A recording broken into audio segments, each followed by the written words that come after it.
صباح الخير او مساء الخير على حسب انتوا بتسمعونا امتى. البودكاست ده للناس المهتمه تبدا في مجال الفريلانسنج والجرافيك ديزاين وتعرف عنهم اكتر، او الناس اللي اوريدي بدات ولسه محتاجه دعم علشان تحقق اهدافها. انا ادهم كرم وده ديزاين كاست.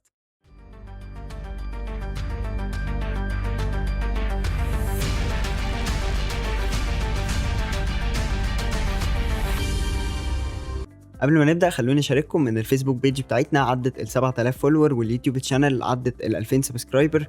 فلو انت مش عامل لنا فولو سبسكرايب روح اعمل لنا فولو سبسكرايب علشان بننزل حاجات حلوه هناك. خريجة فنون جميلة وبتكافح في المجتمع من 2005 كجرافيك ديزاينر. اشتغلت خلال السنين دي مع مكاتب وشركات صغيرة وكمان براندات كبيرة زي زوبا ونولا كاب كيك وغيرهم، وحاليا هي ارت دايركتور وكرييتيف تيم ليدر. كان نفسي اقول الانترودكشن من بتاعت ايمانا منا بدور المرأة في المجتمع والكلام ده، بس انا محبش الكلام الجد قوي، فخلونا ندخل في الموضوع على طول. ازيك يا أمنية؟ ايه الاخبار؟ هاي يا ادهم، ازيك؟ عامل ايه؟ الحمد لله تمام. ايه اخبارك؟ كله تمام الحمد لله. يا رب دايما. طيب عرفينا كده بنفسك سريعا للي بيسمع مين أمنية. اوكي، هو زي ما انت قلت كده في الاول، هو انا مبدئيا امنيه الغزي. خريجه فنون جميله فعلا دفعه 2005. مبدئيا كده يعني اتخرجت زي اي حد بيتخرج من الكليه وعايز ان هو يعني يشتغل بالمجال اللي هو درسه اوريدي. مبدئيا انا تخصصي جوه الكليه كان فعلا قسم جرافيكس، شعبة رسوم متحركه وفن كتاب. تمام. اوكي. بعد ما اتخرجت طبعا قعدت ادور على شغل كتير وكلام من ده. كان الموضوع مش سهل طبعا في الاول، علشان يعني بدايه اي حد لسه ما عندوش اي خبره، ما عندوش اي حاجه. كمان من حوالي 15 سنه كده ما كانش الفكره ان حد ممكن يشتغل في الجامعه زي دلوقتي.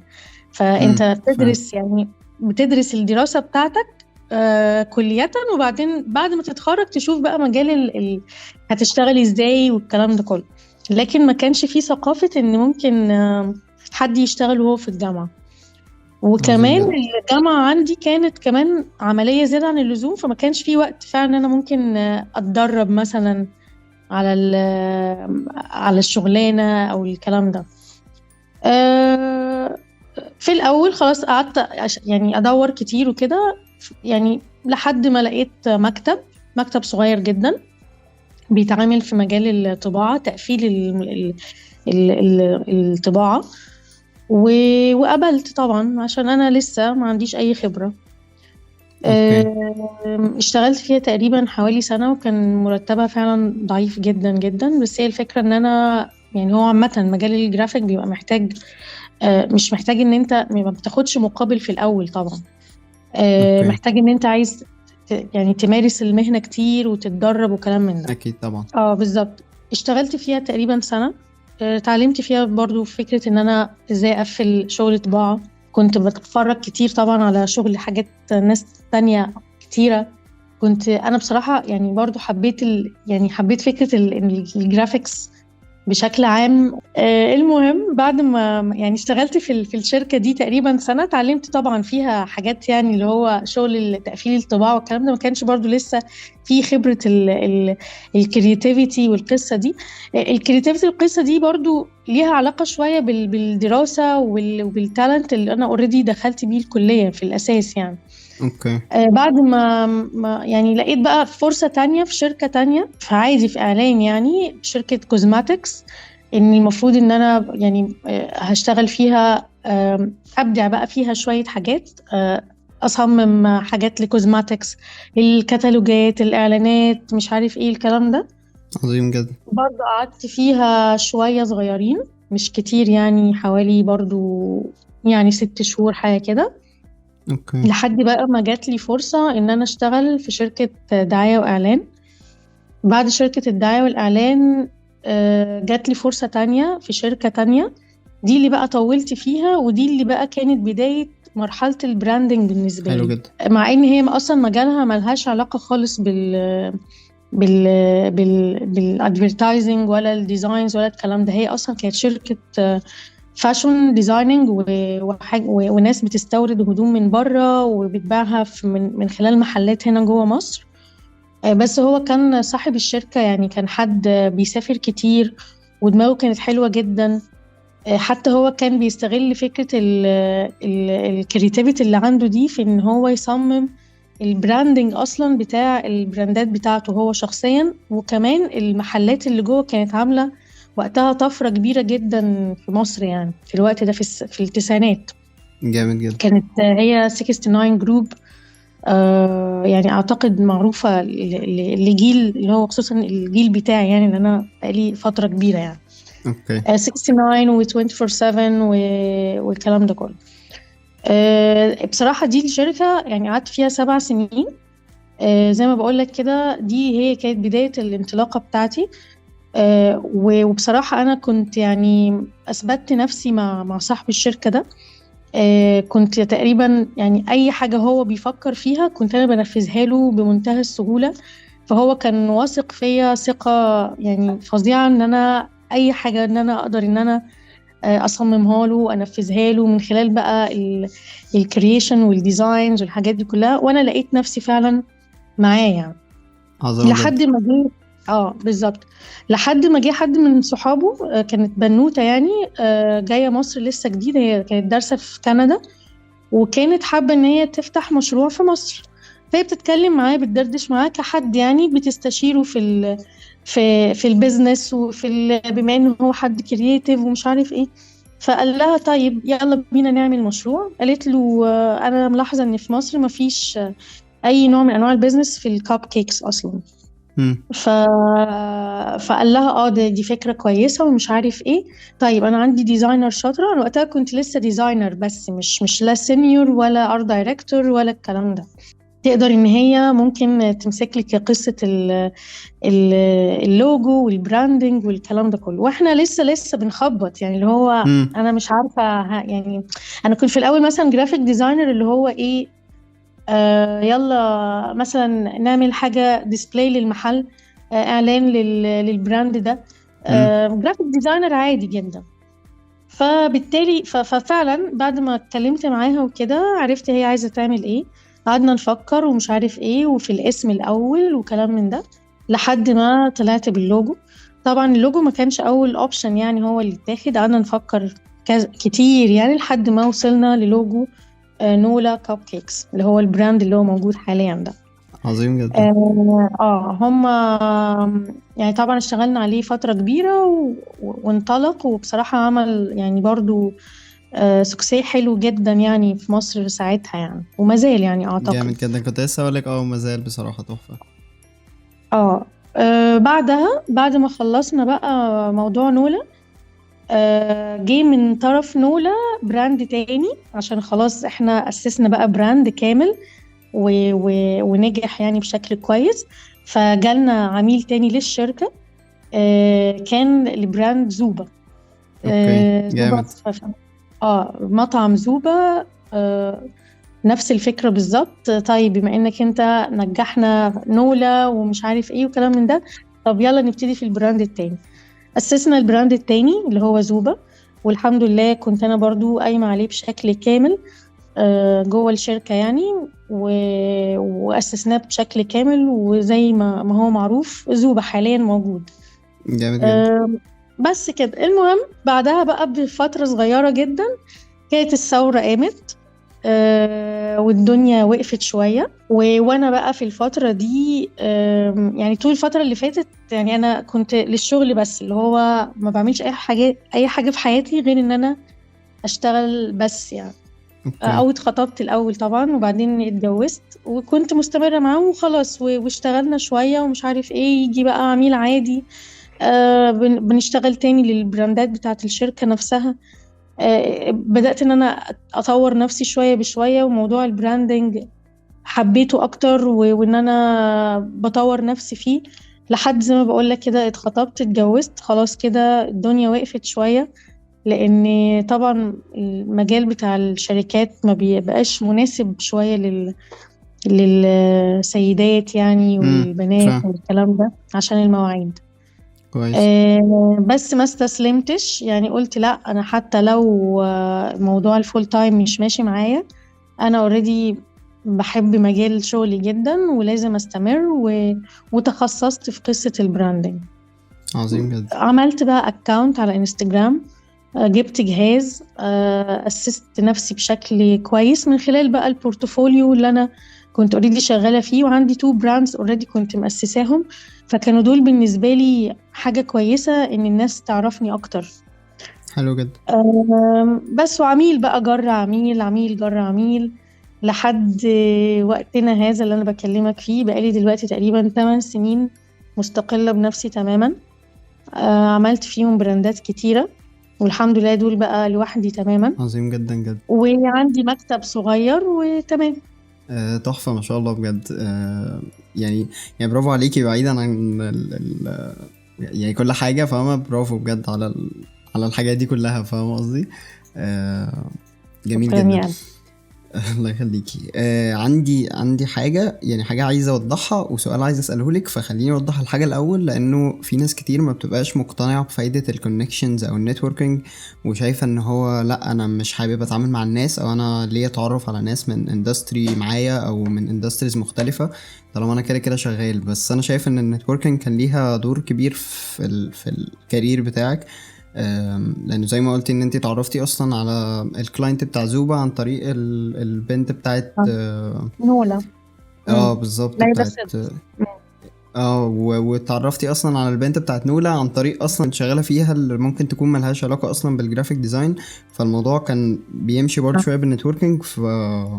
فدي يعني حاسس لو انا لقيت مثال قادر امسكه، لانه في ناس كتير بتبقى اللي هو ايوه طب انا عملت نتوركينج مع ناس، انا استفدت ايه؟ انا ما استفدتش حاجه. فبقعد اقول لا يا جماعه والله الموضوع مفيد، ولو ما استفدتش بشكل دايركت هتستفاد بشكل ان دايركت شويه. يعني شكرا بجد.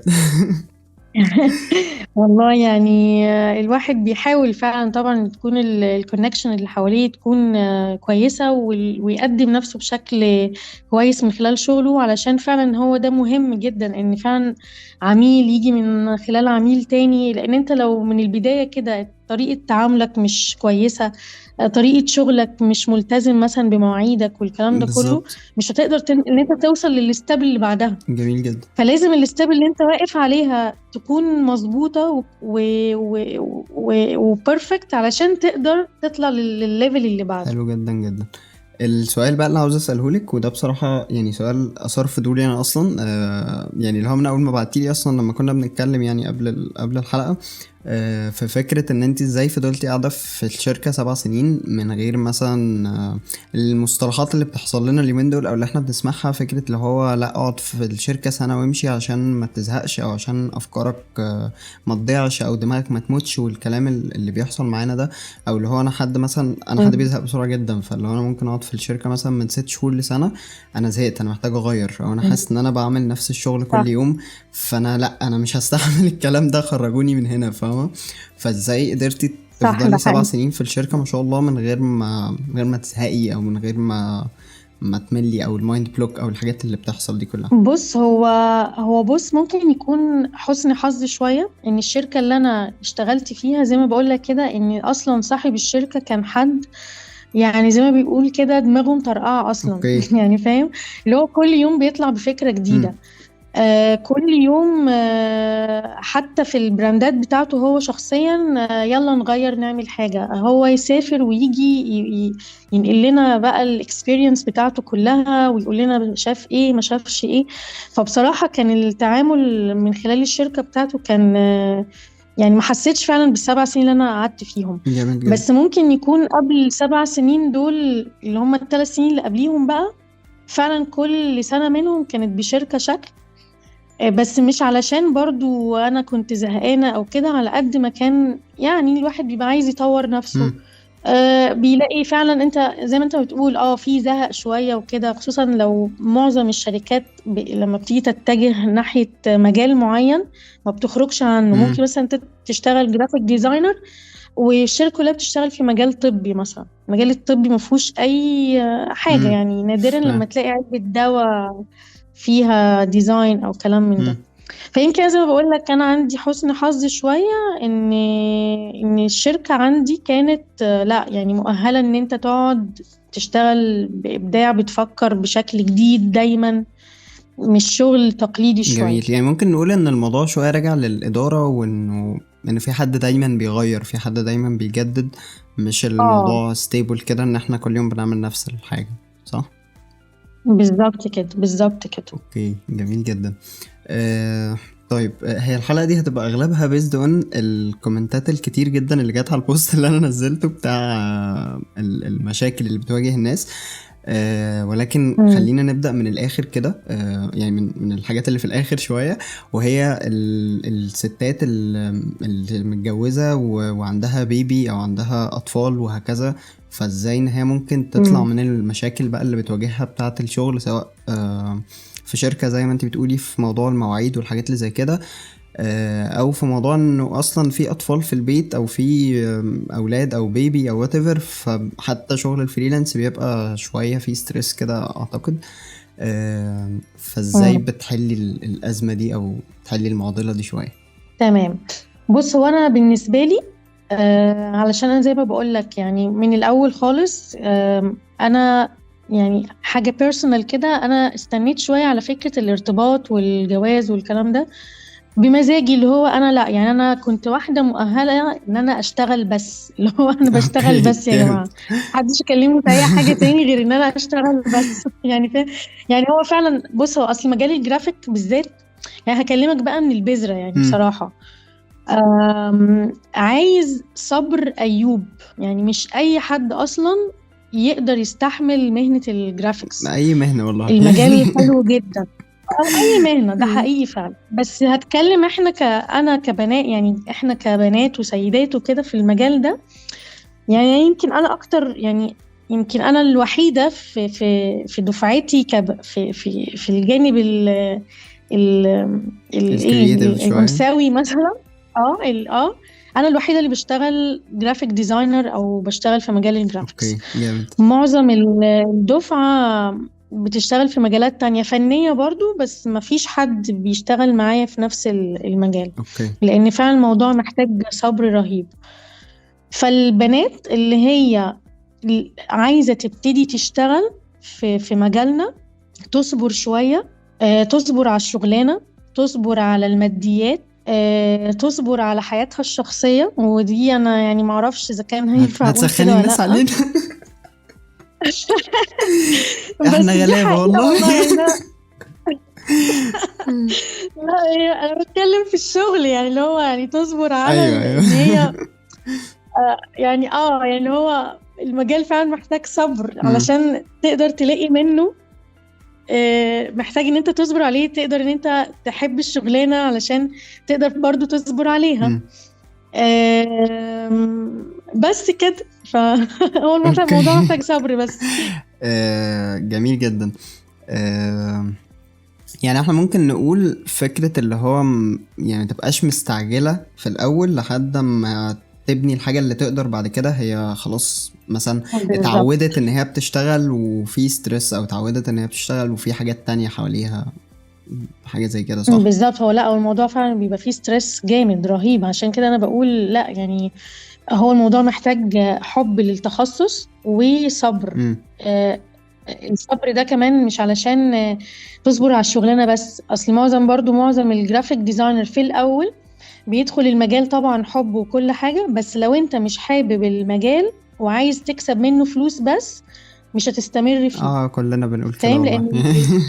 لان بالظبط، لان المجال لو انت يعني انت بتديله في الاول، بتديله من وقتك، بتديله من طاقتك، بتديله من فلوسك، وانت ممكن مثلا تشتغل لناس ببلاش لمجرد ان انت بس عايز تعمل لنفسك بورتفوليو، مم. وعايز تعمل لنفسك خبرة كويسة، ايوه، فاهم. عشان بعد كده تقدر ان انت تتعامل مع العميل بشكل لا انا والله واحد ليا اسمي، عندي بورتفوليو ليا الستايل بتاعي، انت جايلي بالاسم، مش اللي هو حد يعمل لك كده حاجة وخلاص، لا انت شايف الستايل بتاعي، فبالتالي انت بتطلبني مخصوص عشان اعمل لك الخدمة اللي انت عايزها. اوكي، جميل جدا. عظيم. طيب، في بقى بنات كتير قوي كانت عاملة كومنتس في فكرة ان الناس عندها اللي هو المود بتاع ان البنات بتتمرقع وبتتحجج بالشغل وفي مرقعة كده في الشغل بتطلع ومش عارف ايه والهرمونات والجو ده. ف يعني عارفة الحاجات دي.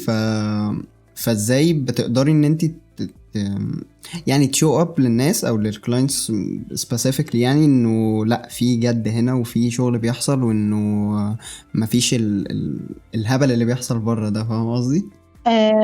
صح. هو بص، هو زي ما انت ما قلت كده ان هو لازم الموضوع يبقى جد. انت بتشتغلي بطريقة جد، فبالتالي هتوصلي للي قدامك ان انت جد، فهو هيشتغل معاكي بجد. بتشتغلي لمجرد ان هي شغلانة زي ما بقولك كده، حاجة حلوة ولذيذة و... وانتي اصلا بتشتغلي لمدة سنتين ثلاثة علشان في الاخر هتقعدي مثلا، هتنقلي كارير تاني، تعملي شيفت كارير، او هتقعدي مثلا من الشغل خالص او ايا كان. فلا، فهنا فعلا هيبقى فيه اللي انت بتتكلم عنه. اوكي. لكن وانس ان انت يعني وانس ان انت يعني هتكلم بقى كبنات اه يعني، اوكي، الحلقة ان دي انت عنصرية حددتي بحتة لنفسك. يعني. تمام، انا معاك جدا يعني. ف فوانس ان انت خلاص حددتي لنفسك طريق معين وخليتي لنفسك ان انت بتأدي شغلك بطريقة بروفيشنال، فبالتالي الموضوع ده هيوصل للي قدامك ان انت حد بروفيشنال، مش حد بيشتغل كده وخلاص. طيب. في بقى تفاصيل كتيرة في طريقة اه كنت الشغل، في لسه اسالك الفورمز ايه اللي انت ايه الحاجات بتتعاملي اللي بيها. ممكن اشو اب بيها ان انا حد بروفيشنال، او ان كبنت لا انا مش بلعب وانا بشتغل بجد وهكذا. اول حاجة طبعا البورتفوليو، طريقة عرض الشغل بتاعك هيكون عامل ازاي. لما حد مثلا بيجي يكلمك هتعرفيه واحد اتنين تلاتة، الوضوح في التعامل. اوكي. ويكون الكلام ده موجود، مثلا انت محدداه as a points كده، وعندك واحد اتنين تلاتة زي رولز كده هي محدداها للعميل، وعندي واحد اتنين تلاتة أربعة. بشتغل بواحد اتنين تلاتة أربعة، خلاص هو العميل هيفهم إن أنت بتشتغلي بالرولز دي، ما بتكسرهاش. هم. لا وافق عليها العميل أوكي طبعا أهلا وسهلا، ما وافقش يبقى هو خلاص، هو برضو مش مناسب ليكي. هو برضو مش جاي يشتغل بالطريقة اللي أنت محددها له. هو برضو جايلك علشان أنت شغلك اللي اشتغلتيه قبل كده هو شايفه، مش علشان اسمك جرافيك ديزاينر. طب فين البورتفوليو مثلا؟ فين الحاجة اللي أنا أقدر أبقى واثق إن أنا عايز هدفع لك مثلا فلوس، فهاخد منك الخدمة اللي أنا عايزها. ففي كده زي ما بقولك، هي بتبقى زي باكج كده. علاقة كده. أيوة بالظبط كده، باكج على بعض. بتأسس لها أو هي بتأسس لها واحد اتنين تلاتة، الموضوع يبقى واضح جدا للعميل، والعميل برضو يبقى واضح معاها، فالدنيا هتمشي زي الفل يعني. اوكي. بس كده. انا بالنسبه لي مثلا عامله زي فورم من البدايه خالص. انا عندي باكج واحد واثنين وثلاثه ببعتها للعميل اول حاجه، اول ما بيكلمني: يا أمنية احنا مثلا سمعنا عنك وعرفنا عنك كذا كذا كذا، طب اعملي لنا كذا. طيب ماشي، انا بشتغل بالطريقه الفلانيه، بقدم له الفورم دي بتبقى بشكل دوكيمنت. اوكي. هو بيقراها بيعرف خلاص تمام اتفقنا. ببتدي ابعت له بقى باكجز الاسعار. طيب ماشي، انا عايز واحد اتنين تلاتة وهكذا. طيب في الاول مواعيد بتتحجز علشان انا برضو ممكن يكون معايا تسليمات تانية وهكذا. عظيم جدا. ف فبديله مواعيد، بيدفع داون بيمنت. خلاص بيبقى فيه كده طريق معين، ببقى عارفة ان العميل ده هيشتغل ازاي، وهو برضو عارف بيشتغل مع مين. حلو جدا جدا. فدي لو اتحددت في الاول خلاص يعني، اضمني ان انت كده ماشيه تمام. اوكي. طيب بالنسبة لشغل الشركات شوية، كان في بنت كاتبة ان المديرين يعني او الناس بتقول للبنات انه ليه اديكي مرتب، انت ما عندكيش مسؤوليات او مش فاتحة بيت او whatever. او كان في بنت تانية كاتبة انه دايما المديرين بيقولوا يعني ان انت مش ان انت اوريدي ملزومة من حد، سواء بقى اب او اخ او زوج، فانت مش محتاجة السالري الكبير او المرتبات الكبيره، فبيبداوا يوفروا علشان اللي معاهم بنت فما عندهاش مسؤوليات. فازاي يواجهوا حاجه زي كده؟ لا، من البداية خالص، معلش أنا مرتبي مثلا كذا، هتقدر توفرهولي أوكي، ما قدرتش توفرهولي خلاص يبقى شكرا. يعني معلش أنا مش مضطرة إن أنا أشتغل في شركة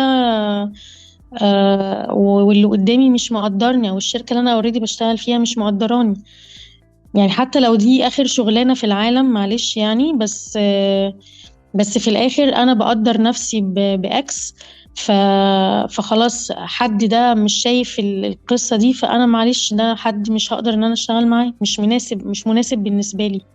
اوكي. فعشان كده أنا برضو بقول إن إحنا نصبر، إحنا نوصل مادام أنتي محددة لنفسك كيان معين أو تقدير معين لنفسك، اصبري على نفسك وطوري، شوفي فين الغلط اللي في شغلك اللي مخلي مثلا حد يقولك الكلمة دي. لا، حلو انا ده. اطور نفسي عشان ما حدش يقول لي الكلمه دي، علشان لما اروح الشركه اللي بعدها معلش هو شغلي اللي بيثبت نفسه، ما حدش يجي يقدر يقول لي انت هو ماله، معلش ما عندي التزامات، ما عنديش التزامات، يعني فاهم امم. قصدي. ف... فانا مش هسمح لحد اصلا ان هو يدخل في حياتي ويقول لي كلمه زي كده. انا عندي شغلي بقدمه، اثبتت نفسي فيه، بقدر نفسي بكذا، وافق عليه اوكي، ما وافقش عليه خلاص. بس كده. ولو حصل، ولو اتكررت نفس المشكلة دي في كذا شركة، يبقى لا، ابص بقى عندي انا فين المشكلة، واطور منها وابتدي ان انا اشتغل عليها تاني لحد ما اوصل للليفل اللي انا عايزاه من الشركات. حلو جدا جدا جدا. اوكي. في كان في حد بيسأل او بنت يعني بتقول انه التاسكات بقى لما بتبقى اكتر من المطلوب او اكتر من الاساسي، على فكرة بقى اللي هو انت بنت وقاعدة في البيت ومش عارف ايه، او الحاجات اللي زي كده، فاهمة قصدي؟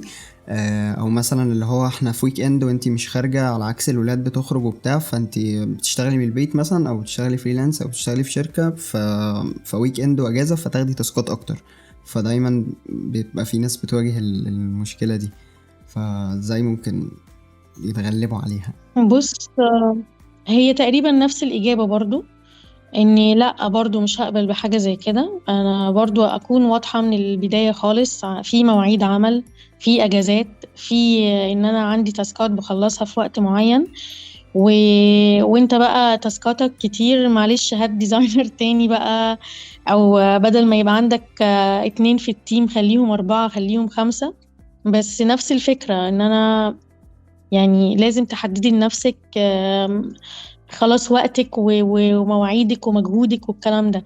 إلا لو، يعني برضو هرجع لنقطة، عشان برضو دي نقطة مهمة جدا، اوكي. لنفس النقطة، إن إحنا محتاجين صبر شوية. أنا في البداية خالص يعني كنت لا، ممكن أعمل كده جدا، علشان أنا عايزة أثبت نفسي وعايزة أخد خبرة، وكل ما بشتغل أكتر كل ما بستفاد أكتر من ممارسة المهنة. اوكي. ان انا البرامج طبعا لو احنا بنسيبها شوية بتتنسي امم. بسرعة. لازم كل شوية تقعد تغذي عينك بالشغل لناس تانية او حاجات بتعجبنا نقعد نشتغل عليها، ممكن نعملها هي لمجرد بس التدريب بإيدك. فالحاجات دي كلها لو انت في بداية الحياة، في بداية حياتك المهنية يعني، ماشي، ممكن ان انت تتنازلي عن حتة ان انت تاخدي تاسكات اكتر او تقعدي في مواعيد غير مواعيد شغلك، لو انت حابة كده، ولو انت فعلا عايزة. آه، هو بيبقى زي، يعني بتعمل زي بالانس كده في الشغلانة اللي هو يعني في الاول بقول ان بتدي فعلا، بتدي كل حاجة، بتدي وقتك وبتدي مجهودك وبتدي فلوسك وبتدي كده، وما بتاخدش اي حاجة في الاول. اوكي. ماشي. بس بعد كذا سنة لما بتاخدي الخبرة بقى وبناخد الخبرة، لا بنقدر ان احنا بقى ناخد بقى، يعني فاهم اللي هو انا وقتي بفلوس، اسمي بفلوس، طاقتي بفلوس، شغلي طبعا بفلوس، يعني فاهم. اوكي. فاهم. كويس بس جدا. كده. فهي على حسب هي في بداية حياتها ولا عندها، يعني لا اوكي، يعني ممكن يعني نقول الليفل بتاعها ما يسمحش يعني ممكن نقول في الاول ممكن نقدم شوية تنازلات، لو ده مش هيبقى هيدك بالظبط. او ستريس فقشطة تمام، انا ممكن اشتغل زيادة شوية علشان ابني لنفسي حاجة، ولكن بعد كده بالظبط. اخد بالي في التعامل علشان من الاول ما يبقاش فيه فلوس ناقصة، وعشان ما يبقاش فيه تاسكات زيادة، وعلشان العك ده كله، صح كده؟ بالظبط كده، بالظبط كده. اوكي، عظيم جدا. طيب المشكلة بقى الكبيرة او الازلية اللي دايما بتبقى موجودة، مشكلة الساينس والكلام بقى بتاع اللي هو المعاكسات والشقط ومش عارف ايه. وكان في يارا كانت كاتبة ثانية واحدة، كان فين؟ كانت كاتبة ان هم بياخدونا او بيشغلونا عشان احنا عرايس مش رايحين نشتغل، او اللي هو بيشوفونا عرايس مش واحدة بتشتغل. ف ايوه، ده حقيقي فعلا بيحصل، طبعا بيحصل في اي مجال يعني عموما اه للبنات، مش في مجالنا بس. بس يعني هنقول ايه، يعني هنعدي هنتجاوز عن القصة دي في اي حتة، يعني ما الكلام ده بنتعرض له في اي مكان يعني. هو بص، هو برضو يعني ايه التركيز، نركز في الشغل اكتر، ولحد ما اللي قدامنا يزهق بقى، يعرف ان مفيش امل مننا. بس كده، هو لان هو اصلا الموضوع يعني احنا كجرافيك ديزاينرز برضو لما بنركز قوي خلاص يعني يعني تقريبا ما بنبصش اللي جنبنا في اي حاجة، فاللي هو فهم هيزهقوا يعني، ما تقلقش. جامد. سيد ما تركزش بس مش اكتر، لو ركزت هيحصل اوكي. معاها اللي هي بتقوله. هو انا ببقى شايف دايما انه حل اغلب المشاكل، مش بس بقى كبنات وولاد واي حد عموما في الشغل انه اختيار المدير بيفرق. مم. كان فاروق حتى كاتب كومنت على الحوار ده. حوار ان اختيار المدير بيفرق، لانه لو المدير اللي موجود معانا في الشركة او مديرنا في الشغل كويس، فمش هيبقى فيه ظلم في السالري. لو المدير كويس مش هيبقى فيه معاكسات وزن ومش عارف ايه والكلام ده. لو المدير كويس مش هيبقى فيه هيدك، مش هيبقى فيه اه، التاسكات الزيادة. فببقى شايف بصراحة حوار انه يكون فيه اصلا اختيار المانجر من الاول واختيار المكان من الاول بيفرق. بيفرق جامد في موضوع ان الشغل يكون مريح ويكون سلس وهكذا. صح فتتفق طبعا، معايا؟ بالظبط صح طبعا. اه جامد طبعا جدا. جدا. هي بتبقى يعني زي برضو يعني بذرة انت بتأسسها ازاي. لو أسستها صح هتبني عليها كل حاجة بعدها هتبقى صح، والعكس لو حاجة هتبقى غلط من البداية كل حاجة تبقى متلخبطة وكل حاجة مش جامد تبقى قوي. مظبوطة. طيب بالنسبة للبنات اللي هي بتبقى شاطرة وشاطرة في شغلها، وكل حاجة تمام ومظبطة البورتفوليو وكل حاجة، بس ستيل بيتعاملوا معاها على انه في راجل يبقى هو اشطر منك، او انه في راجل فيبقى هو اللي هياخد الشغل كويس وانتي تاخدي الشغل اللي مش تمام. فشايفة ان هو ممكن يكون ليها حل كده، يعني حل موجود، ولا هو نفس ده من ده من ناحية الشركات ولا الفريلانسنج؟ whatever ده وده؟ يعني ممكن لو عندك حل للاتنين قوليه يعني. بص، هو طبعا الشركات ممكن يعني دايما انتوا عنصريين قوي فعلا في الحتة دي، ان احنا انا ماليش انتوا دعوة ان بحد ازاي والله. تبقى بنت اشطر مني مثلا. ازاي تبقى بنت اشطر مني في والله مجالي. انا عايش في ركن كده مع نفسي يعني. يعني فاهمة اللي هو ايه، خلاص يعني هي طبعا لو لو يعني لو هي بتشتغل موظفة مثلا او كده، فخلاص هي تبتدي ان هي تتأقلم بقى وخلاص وقدرها بقى وكلام من ده، وهي برضو تركز في شغلها وتعمل اللي عليها وتشتغل كويس، وشغلها هو اللي يتكلم، هي ما تتكلمش كتير، ماشي.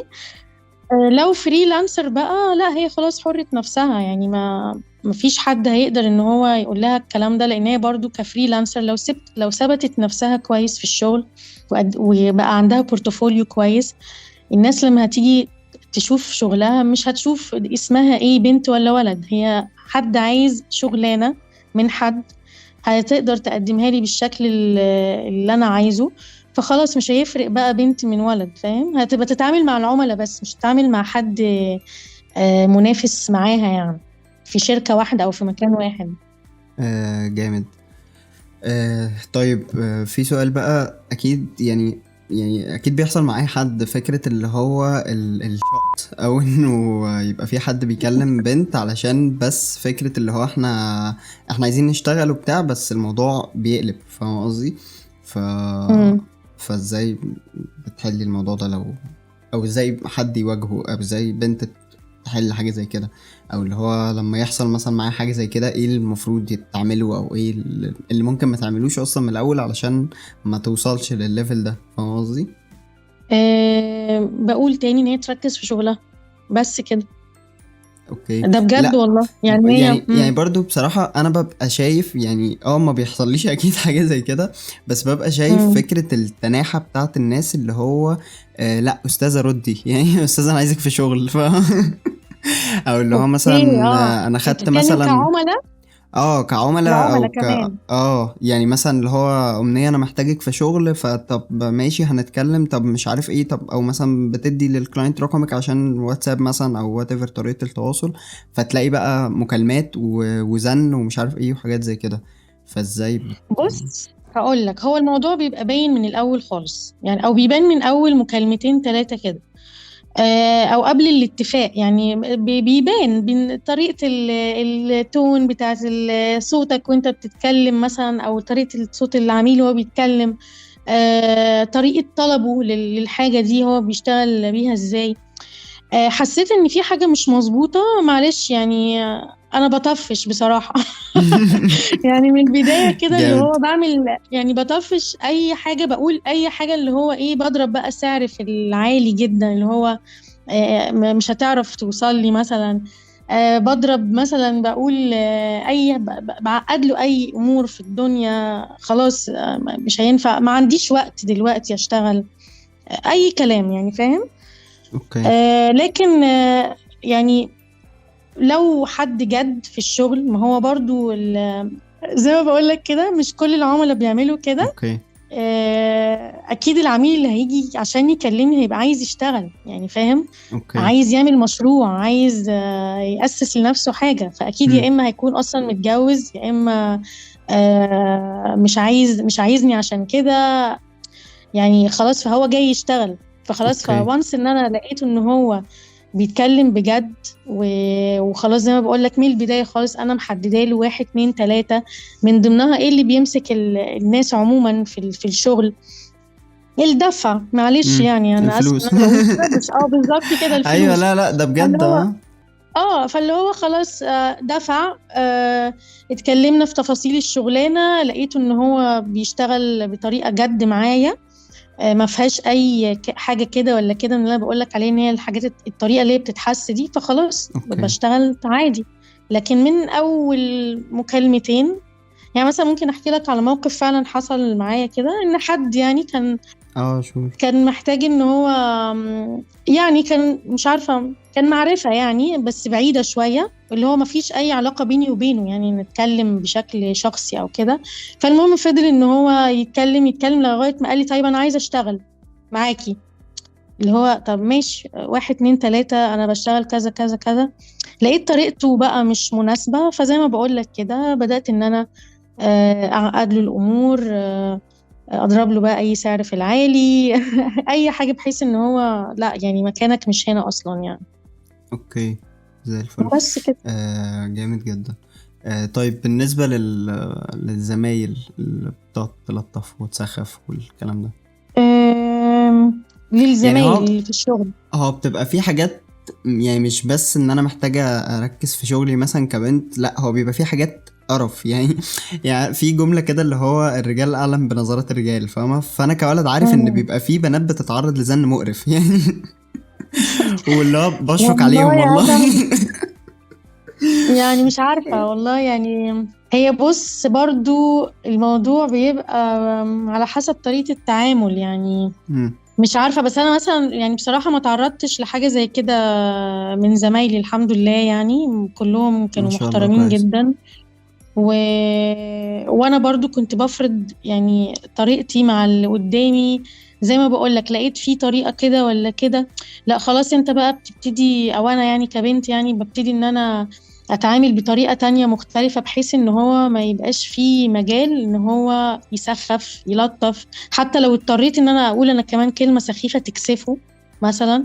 حلو. ساعات الموضوع ممكن يوصل لكده، ان انا طيب انت يعني تنح مثلا او تسخف او كلام من ده. ماشي، انا اسخف منك وهدي لك كلمة تكسفك، ما تجيش ما تقربش مني تاني لو حلو ده. الموضوع يعني زاد عن حده. كويس. لكن لو الموضوع هي يعني مقتصر على ان يعني ممكن مثلا حد يجي بكلمة سخيفة، حد يجي بنظرة كده اللي هو احترم امم نفسك بقى، فاهم قصدي؟ خلاص ماشي، احترم نفسه. حد تالت اوريدي بيبقى اوريدي محترم، لان هو شايفني ان انا محترمة اوريدي، فبالتالي هيتعامل معايا بشكل محترم، فخلاص فالموضوع اصلا محلول. اوكي، جامد جدا. كان في كذا كومنت بيقول بيتعاملوا معانا على اننا بسكوتايه واحنا ممكن نعوركم، وانا بصراحه بخاف من البنات في التعامل. بحس كده مش انه فاهمة في يعني ايه. في ناس بتتعامل مع البنات فكره اللي هو انتي طيبه وكيوت وغلبانه فاحنا هنيجي عليكم في اي حاجه، فاهمه؟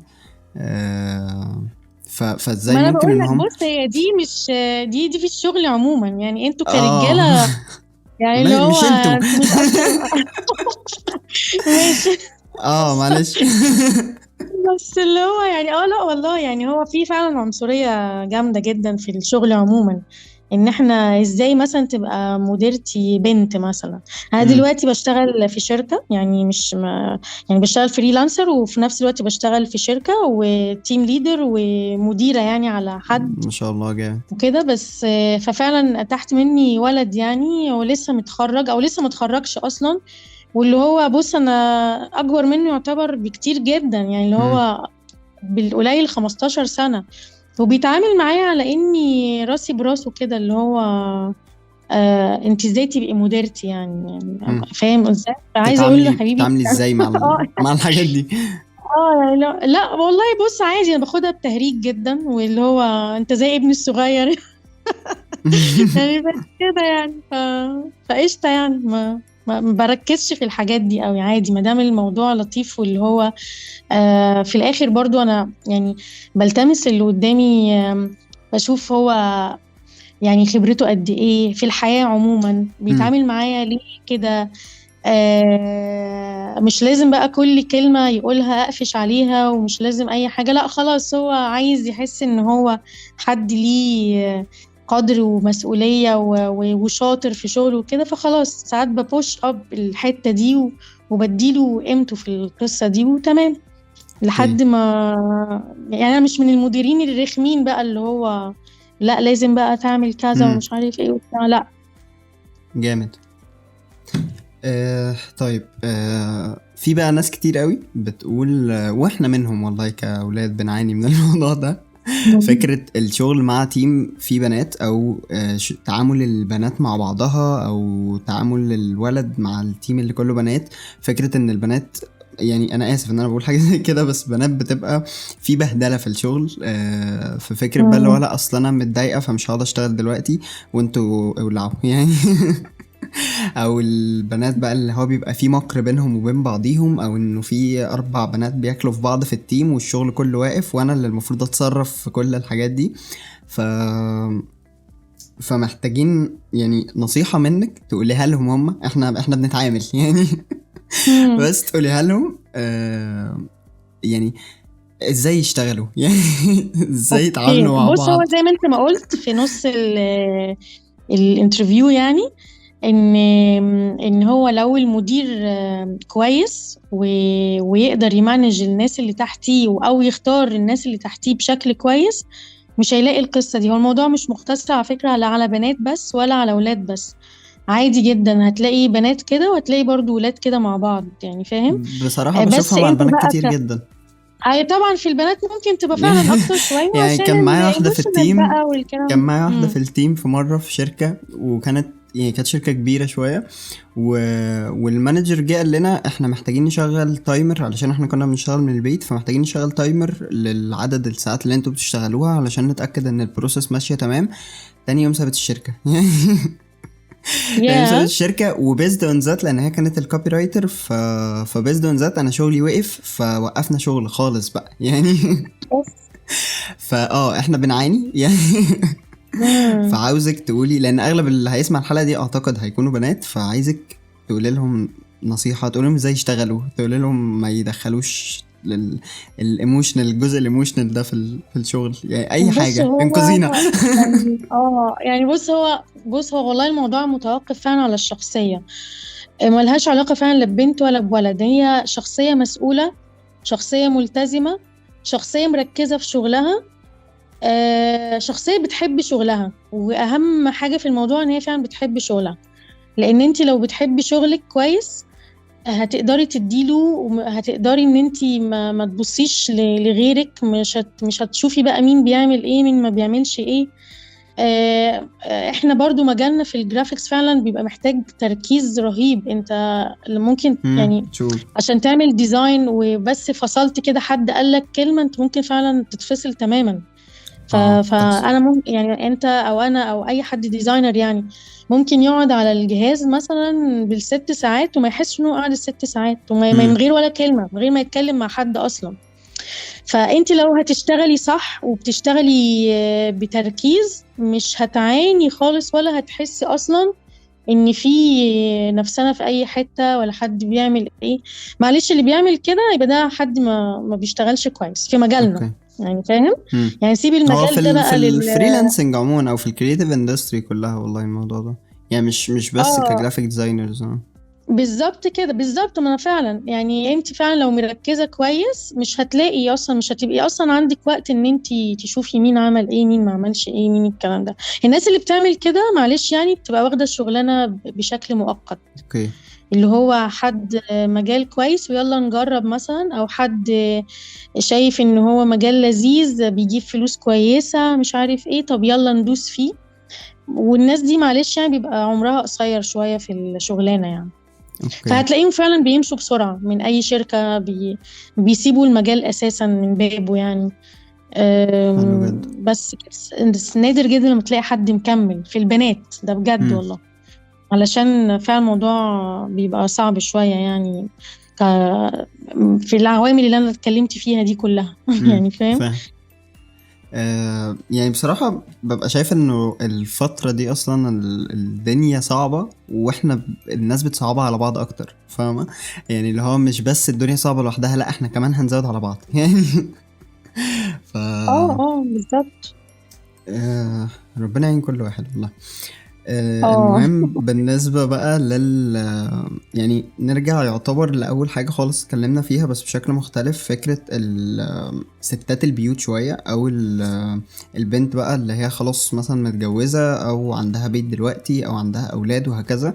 ف مم. فلو هي يعني، لان انا في ساعات ناس بتبعت لي بتقول لي مثلا انا عندي 35 سنه او مش عارف ايه حاجه في الرينج ده، وعايزه ابتدي مثلا في الجرافيك ديزاين، او عايزه ابتدي في الفريلانسنج ومش عارفه ابتدي ازاي. او حد تاني هي متجوزه ومخلفه بس هي مش هتنفع تنزل في شركه وعايزه تشتغل فريلانسنج بس مش عارفه برضو تعمل كده ازاي. او الكيسز بقى المختلفه بتاعه البنت اللي عندها مسؤوليات بيت وفي نفس الوقت عايزه تشتغل، فازاي ممكن تعمل مم. ده او تاخد الميكس ده، بما انك اوريدي خدتي التجربه يعني. تمام. بص هو في الأول خالص لو هي ما عندهاش أي خبرة ولا أي خلفية عن الموضوع، فهي طبعا في الأول هتبتدي إن هي تاخد كورسز، تشوف كتير. طبعا اليوتيوب دلوقتي ما سابش أي كورس ومش موجود، سواء ناس أجانب أو ناس في مصر أو ناس عرب عموما. فهي تبتدي إن هي في الأول خالص زي ما بقول هتصبر على نفسها، وإن هي تبتدي تدرس الموضوع كويس جدا، وتبتدي تشوف هي هتختار مجال ايه بالظبط.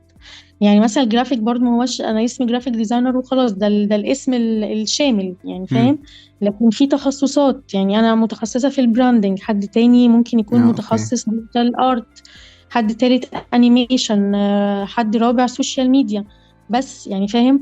فانت تشوفي عايزة تتخصصي في انهي مجال، وتبتدي ان انت تشوفي الكورسز بتاعته ايه، تشوفي الدروس اللي على اليوتيوب. تبتدي بقى انت تمارسي البرامج اللي انت اتعلمتيها دي بشكل يومي، حتى لو ربع ساعة.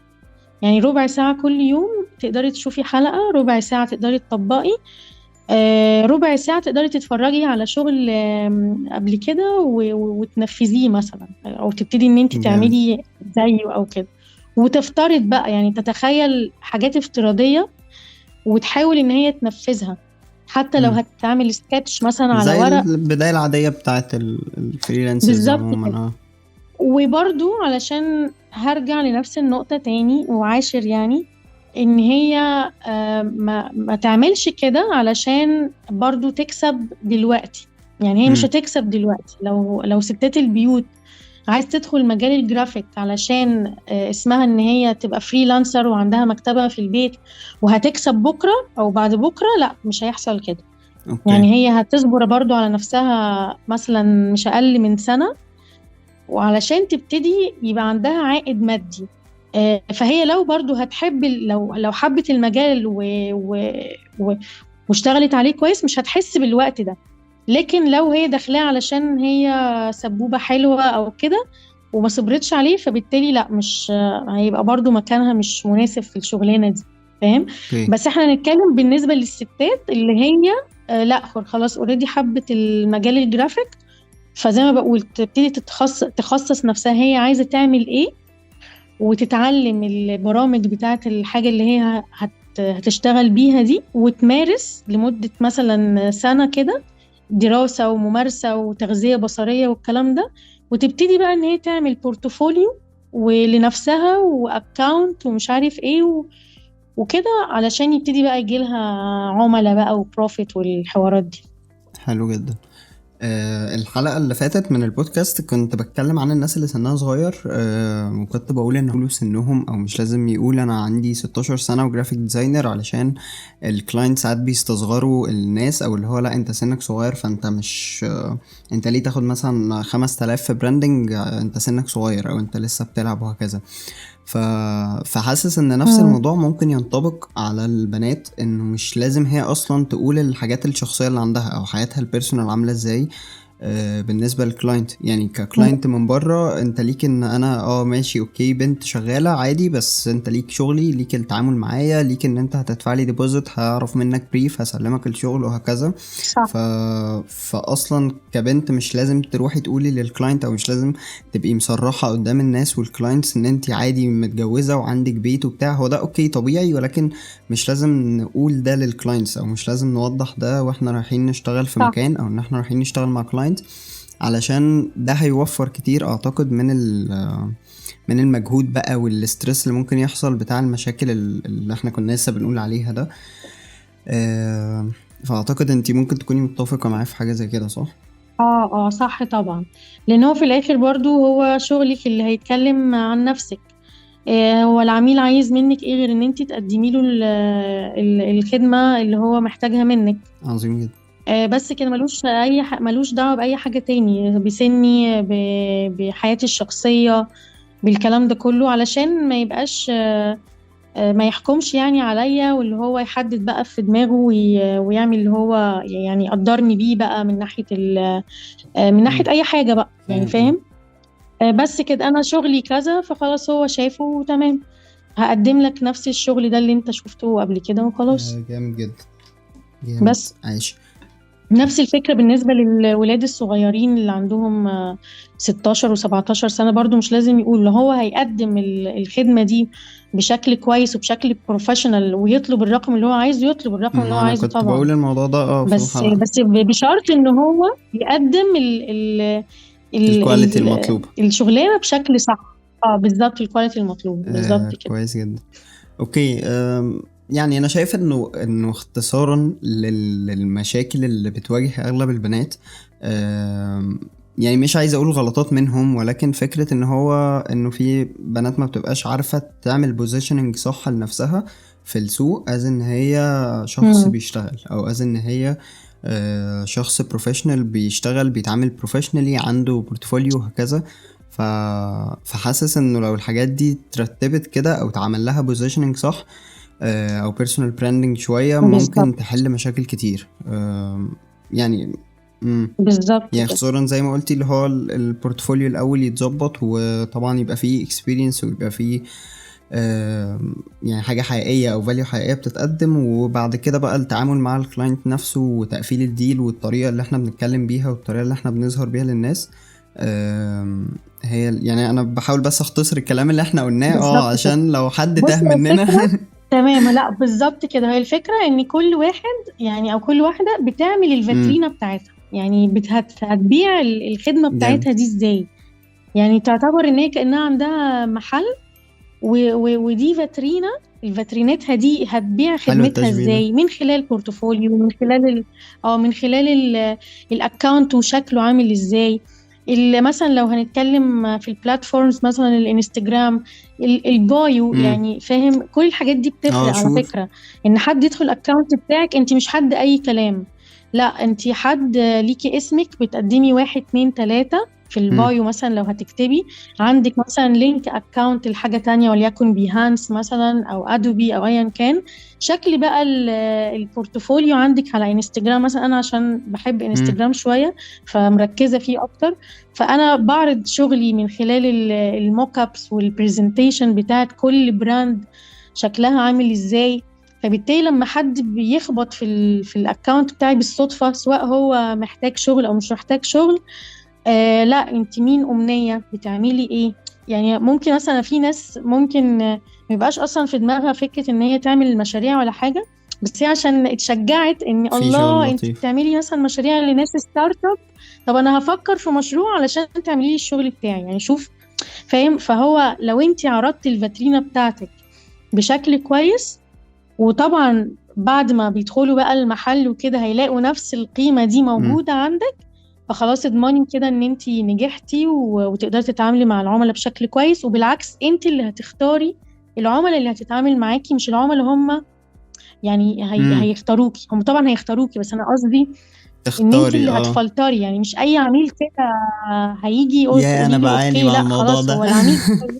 بقعد اقول يا اه جماعة يعني اختاروا بالظبط. الكلاينت، يا جماعة مش اي كلاينت نقبله. ايوه اوكي ماشي، ممكن في الاول نقبل اي بالظبط حد، بس بالظبط. هتيجي المرحلة اعمل بوزيشننج لنفسك يسمح لك انه لا، انا الكلاينت ده مش عايز اتعامل معاه، خلاص مش هعمل كده. بالظبط كده. بناء على كل الكلام اللي احنا قلناه في الحلقة، ان انت لو حددتي واحد اتنين تلاتة كده بالترتيب، يعني انت ممكن مثلا تعمل هايلايت على الحاجات اللي احنا اتكلمنا فيها، هتلاقي في الاخر الموضوع ظبط وخلاص. انت بقى ليكي كيانك وليكي كاريرك وليكي شغلك. اللي هيجي يتكلم معاكي هو عارف يتكلم مع مين، مش يجي بقى يجادل كتير، مش يجي يقولك انت هتعملي ازاي وتعملي على مزاجي انا. لا معلش، انت هتعمله على جامد. مزاجي انا، مش هعمله على مزاجك انت. ماشي. يعني فاهم؟ بس السترونج، السترونج كما تكون والله. جامد. والله يعني مش عارفة بقى يعني. شكرا يا ادهم والله على التعبير، معرفش ده تعبير ده لا ميزة لا، ولا ميزة عيب ميزة يعني، والله. بس لا جميل والله، كويس جدا ويعني اعتقد ان هو هيحل اغلب المشاكل او المشاكل اللي ممكن تكون في نتمنى والله ان التعامل شاء الله. وبالنسبة للمشاكل بقى الخارجية، اتعاملوا يا جماعة، كلنا والله متضايقين من المجتمع يعني، والله احنا كأولاد برضو متضايقين يعني. اه يعني الموضوع مش معاكم انتوا بس يعني. لا لازم تعمل حلقة بقى، ولازم تعمل حلقة عن الولاد واسمعها بقى، يعني انا برضو عايزة ما اعرف المشاكل انتوا فاروق كديزاينرز فاروق كان متحيز في للموضوع ده الولاد وفي بتتعامل. عنصرية منه في البوست، هجيبه الموضوع ده. اه اصلا اول ما انا نزلت البوست تمام فكنت زي بقول سؤال للبنات وبتاع، فقال لي والولاد وحشين يعني، اللي هو لا يا عم يا عم، لا والله اصبر بس. لا انتوا مسيطرين، انتوا مسيطرين. والله كلنا بيتداس على وشنا هنا. الفئتين. لا لا يعني يعني الحمد لله على كل حال. عظيم جدا جدا. طيب هو احنا تقريبا جاوبنا على اغلب الاسئله او اغلب الحاجات اللي كانت مبعوثه. آه، فلو انت عندك حاجه حابه تقوليها، نصيحه معينه، دعوه يعني. اي حاجه. انا في الاخر بحب دايما ادي سبيس كده او فري تايم للجست اللي معايا، فلو حابه تقولي اي حاجه فاتفضلي. اول حاجه والله يا ادهم ان انا مبسوطه ان انا اتكلمت شكرا معاك، جدا والله، انا مبسوط. والحلقه كانت جميله جدا والله، لذيذه وفريندلي قوي وانت تلقائي ربنا وجميل بجد، يخليكي من والله، الناس اللي شكرا جدا. يعني. وانا كنت متابعاك بقالي فتره يعني فلا يعني حد ما شاء الله مجتهد ومكافح تسلمي وشاطر. والله، شكرا جدا. ف... فدي حاجه حلوه جدا بصراحه يعني. وانا عندي الحلقة ال25 احنا كنا عاملينها عن البيرسونال براندنج، فممكن برضو ترجعوا تسمعوها. كأولاد وبنات بقى عموما، بس البنات اكتر، علشان موضوع البوزيشننج وان انتي ازاي ت... يعني تحددي البوزيشن اللي انت هتبقي فيه او تظهري للناس بالطريقه اللي انت عايزه تظهري بيها، بحيث انه زي ما قالت امنيه ما يبقاش حد بيجي عليكي، ما يبقاش حد شايف ان انت بتلعبي، ما يبقاش حد شايف ان انت شغلك قليل. وحتى لو حد شايف ده فاختاري الشخص اللي مش شايف ده، او اختاري المانجر الكويس، اختاري الكلاينت اللي هتتعاملي معاه اللي ما صح. يكونش بيعاكس، اللي ما يكونش رزل، اللي يكون هو فعلا بالظبط. حد جاي يشتغل. مم. فممكن ترجعوا تسمعوا الحلقة. وطبعا الكلام بتاع أمنية كله كان جميل جدا يعني. ف... شكرا يا عبد فشكرا ليكي الله. والله يا أمنية، وحلقة كانت لذيذة جدا جدا. شكرا لكل حد بيسمعنا طبعا. شكرا لو انت وصلت لحد هنا، فما تنساش طبعا تسيب لنا رأيك في الحلقة وفي الكلام اللي احنا قلناه كله. ولو عندك اي اقتراحات للتوبكس اللي جاية او حاجة معينة حابب ان احنا نتكلم فيها، او لو ولد او بنت عندهم اي سؤال لأمنية، فممكن طبعا يسيبوه في الكومنتس او يبعتولها whatever. شكرا جدا. ما تنسوش طبعا تسيبوا لنا الريفيو بتاعكم سواء على يوتيوب او على فيسبوك او وات ايفر البلاتفورم اللي انت بتسمعنا عليها دلوقتي. وكنت عاوز اشكر الناس اللي بتسبورت اس على تويتر. انا ما بفتحش تويتر، بس انا اكتشفت بالصدفه ان في كوميونتي على تويتر وفي ناس كتير جمال جدا بيتابعونا، وناس بتشير البودكاست، وناس عامله دوشه هناك بصراحه جميله جدا يعني. فشكرا جدا للناس اللي بتسبورت اس على تويتر يعني. انا ما كنتش واخد بالي من الموضوع ده. و بس كده، شكرا جدا، ده كان وقتنا. سلام.